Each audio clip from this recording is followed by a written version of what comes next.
compassionate outreach, regional partnerships, and enforcement when necessary to protect public safety and restore shared community spaces.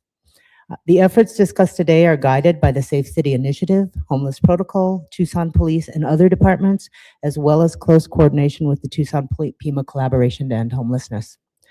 Housing First remains one of the cornerstones of Tucson's homelessness response, with the goal of stabilizing people first while concurrently providing the services and supports needed to address behavioral health, substance use, employment issues, and getting folks into long-term stability.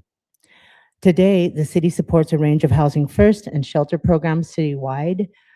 Across 4 of our shelters that we support, they have a current census of 169 adults and 105 children that will not sleep on the streets tonight, that are getting comprehensive resources and services to get back on their feet. I want to highlight one of the shelters that we also support, Star Village.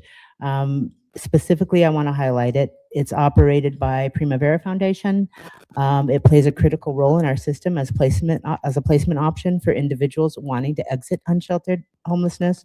It provides stability paired with services and has become an important resource during some of our encampment resolution efforts.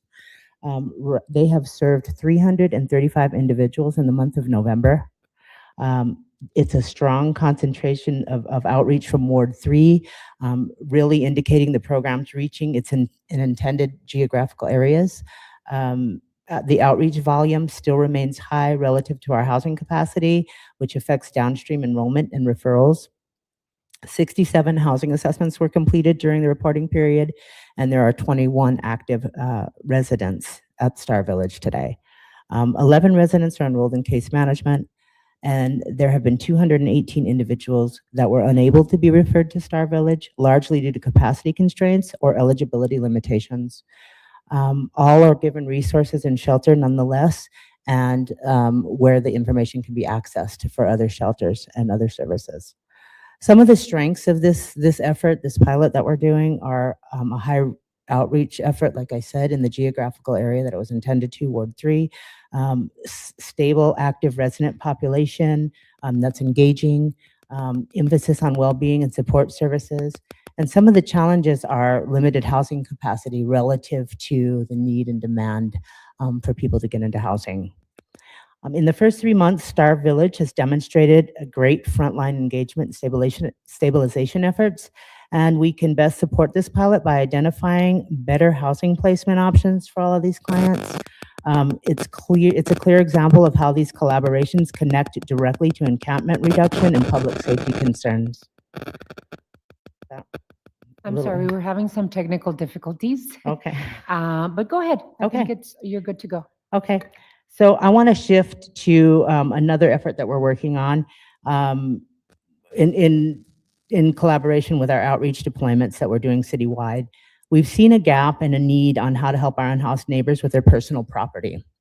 When individuals are ready to go into shelter or treatment, or even when they go to jail, what happens to their stuff, right? Many of the shelters and treatment facilities don't allow pets or property to come with the individual, which is a reason why many people decline services, right? This issue was raised recently by Council Member Cunningham in a recent mayor and council meeting because it is definitely a need, right? In our Safe City implementation meetings, we have finalized a policy and the procedures to be implemented, which we're calling the Personal Property Program. This program establishes a clear step-by-step process for assessing, collecting, documenting, transporting, and storing, and returning personal property to folks, right? It ensures that individuals receive notification, a tracking number, and clear instructions on how to retrieve their belongings.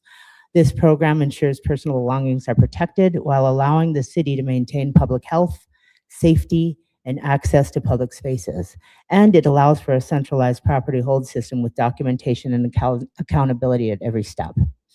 This program will roll out in January of 2026, and I will keep this mayor and council updated on that. I would like now to invite Justin Hamilton, the Multi-Agency Resource Coordinator, and Assistant Chief Shaner to speak about outreach and encampment initiatives.